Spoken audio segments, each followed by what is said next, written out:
ಈ ಮೆಣಸಿನ್ಕಾಯಿ ಗಿಡನ ನೋಡಿ, ಇದು ನೇರಳೆ ಬಣ್ಣದ ಮೆಣಸಿನ್ಕಾಯಿ. ಇದು ನಮ್ಮ ಊರಲ್ಲಿ ನಮ್ಮ ತೋಟದಲ್ಲಿ ಬೆಳೆದಿರುವಂಥದ್ದು. ನಾನಿವಾಗ ಈ ಗಿಡದಲ್ಲಿರುವಂತಹ ನೇರಳೆ ಮೆಣಸಿನ್ಕಾಯಿ ಅಷ್ಟನ್ನು ಕೂಡ ಕೊಯ್ತಾ ಇದ್ದೀನಿ, ಯಾಕಂದರೆ ಇದರಿಂದ ಒಂದು ರುಚಿಕರವಾದ ರೆಸಿಪಿನ ಮಾಡಬೇಕು ಅಂತ. ಹಾಯ್ ಫ್ರೆಂಡ್ಸ್, ಅನುಗ್ರಹ ಕಿಚನ್ಗೆ ಸ್ವಾಗತ. ನಾನು ನಿಮ್ಮ ಉಷಾವಿ ಭಟ್. ನಿಮ್ಮನೆಯಲ್ಲೂ ಈ ಮೆಣಸಿನ್ಕಾಯಿ ಗಿಡ ಇದೆಯಾ? ಹಾಗಾದರೆ ನೀವು ಕೂಡ ಈ ರೆಸಿಪಿನ ಖಂಡಿತ ಟ್ರೈ ಮಾಡಲೇಬೇಕು. ಮೆಣಸಿನ್ಕಾಯಿನ ಚೆನ್ನಾಗಿ ತೊಳ್ಕೊಳ್ಬೇಕು, ಧೂಳೆಲ್ಲ ಇರೋದು ಚೆನ್ನಾಗಿ ಹೋಗಬೇಕು. ತೊಳ್ಕೊಂಡ ನಂತರ ಇದನ್ನು ಮಧ್ಯದಿಂದ ಸೀಳಿ ಕಟ್ ಮಾಡ್ಕೋಬೇಕು.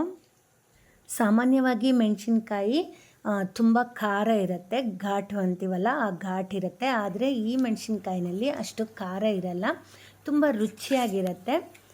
ನೋಡಿ, ಈ ರೀತಿ ಕಟ್ ಮಾಡ್ಕೊಳ್ಬೇಕು. ತರಕಾರಿಯಿಂದ ಮಜ್ಜಿಗೆ ಹುಳಿ ಮಾಡೋದನ್ನು ಕೇಳಿರ್ತೀರಲ್ವ, ಆದರೆ ನಾನಿವತ್ತು ಈ ಮೆಣಸಿನ್ಕಾಯಿಯಿಂದ ಮಜ್ಜಿಗೆ ಹುಳಿ ಮಾಡ್ತಾಯಿದ್ದೀನಿ.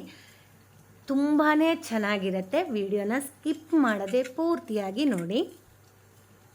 ಮಜ್ಜಿಗೆ ಹುಳಿ ಮಾಡೋದಕ್ಕೆ ತುಂಬ ಜಾಸ್ತಿ ಪದಾರ್ಥಗಳೇನು ಬೇಡ, ಕಡಿಮೆ ಪದಾರ್ಥಗಳು ಸಾಕು. ಹಾಗೆ ರುಚಿಕರವಾದಂತಹ ಒಂದು ಸೈಡ್ ಡಿಶ್ಶು, ಅನ್ನಕ್ಕೆ ಹಾಕ್ಕೊಂಡು ತಿನ್ನೋದಕ್ಕಂತೂ ತುಂಬ ಚೆನ್ನಾಗಿರುತ್ತೆ.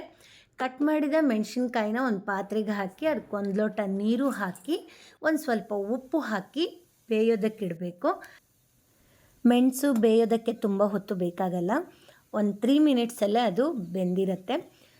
ಮಿಕ್ಸಿ ಜಾರ್ ತಗೊಂಡು ಅದಕ್ಕೆ ತುರಿದಿರುವಂತಹ ಹಣ್ಣು ಕಾಯಿ ತುರಿನ ಹಾಕ್ಕೊಳ್ಬೇಕು. ಒಣ ಕಾಯಿ ತುರಿ ಹಾಕ್ಕೊಂಡ್ರೆ ಅಷ್ಟು ರುಚಿ ಇರಲ್ಲ. ಕಾಯಿ ತುರಿಗೆ ಒಂದು ಸ್ವಲ್ಪ ನೀರು ಹಾಕಿ ನುಣ್ಣಗೆ ರುಬ್ಕೊಳ್ಬೇಕು. ನೋಡಿ, ಇವಾಗ ರುಬ್ಕೊಂಡಿದ್ದೀನಿ. ಅದಕ್ಕೆ 1 ಲೋಟ ಮೊಸರನ್ನು ಹಾಕಿ ಮತ್ತೊಂದು ಸ್ವಲ್ಪ ಹೊತ್ತು ರುಬ್ಕೊಳ್ಬೇಕು. ಮೊಸರನ್ನು ಹಾಗೆ ಹಾಕೋದಕ್ಕಿಂತ ಈ ರೀತಿ ತೆಂಗಿನಕಾಯಿ ಜೊತೆ ರುಬ್ಬಿ ಹಾಕಿದರೆ ತುಂಬ ಚೆನ್ನಾಗಿರುತ್ತೆ. ರುಬ್ಬಿರುವಂತಹ ತೆಂಗಿನಕಾಯಿ ಮಿಶ್ರಣವನ್ನು ಬೇಯಿಸಿರುವ ಹಸಿಮೆಣಸಿನ್ಕಾಯಿಗೆ ಸೇರಿಸ್ಕೊಂಡಿದ್ದೀನಿ. ಹಾಗೆ ಒಂದು ಸ್ವಲ್ಪ ನೀರು ಸೇರಿಸ್ಕೊಂಡು ಮಿಕ್ಸ್ ಮಾಡ್ಕೊಳ್ಳಿ. ತುಂಬ ತೆಳ್ಳಗೇನೂ ಬೇಡ, ಜಾಸ್ತಿ ದಪ್ಪ ಕೂಡ ಬೇಡ, ಮೀಡಿಯಮ್ ಆಗಿರಲಿ. ನೋಡಿ, ಈ ಹದಕ್ಕಿದ್ರೆ ಸಾಕು. ಸಣ್ಣ ಉರಿಯಲ್ಲಿಟ್ಟು ಕುದಿಸ್ಕೊಳ್ಬೇಕು. ನಿಧಾನವಾಗಿ ಕುದಿ ಬಂದರೆ ತುಂಬ ರುಚಿಯಾಗಿರುತ್ತೆ. ನೋಡಿದ್ರಲ್ಲ ನೀವೇನೆ, ಮೆಣಸಿನ್ಕಾಯಿ ಬೇಯಬೇಕಾದ್ರೆ ನಾನು ಸ್ವಲ್ಪ ಉಪ್ಪನ್ನು ಮಾತ್ರ ಬಳಸ್ಕೊಂಡಿದ್ದು.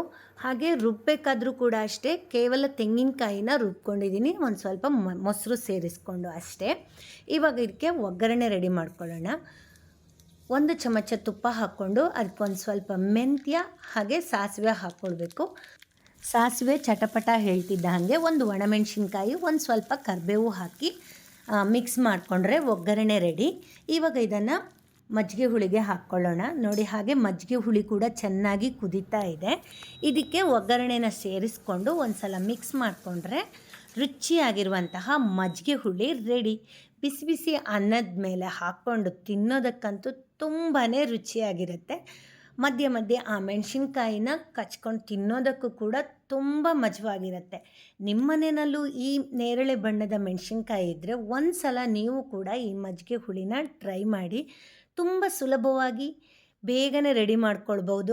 ಅಷ್ಟೇ ರುಚಿಯಾಗಿರುವಂತಹ ಈ ಪದಾರ್ಥನ ಮಿಸ್ ಮಾಡದೆ ನೀವು ಕೂಡ ಒಂದು ಸಲ ಟ್ರೈ ಮಾಡಿ. ಹೇಗಿತ್ತು ಅಂತ ನನಗೆ ಕಮೆಂಟ್ಸ್ ಮೂಲಕ ತಿಳಿಸಿ. ನೀವೇನಾದರೂ ನನ್ನ ಚಾನಲ್ಗೆ ಹೊಸಬರಾಗಿದ್ದರೆ ಸಬ್ಸ್ಕ್ರೈಬ್ ಮಾಡ್ಕೊಳ್ಳಿ. ಹಾಗೆ ಲೈಕ್, ಕಮೆಂಟ್, ಶೇರ್ ಮಾಡೋದನ್ನು ಕೂಡ ಮರಿಬೇಡಿ. Thank you.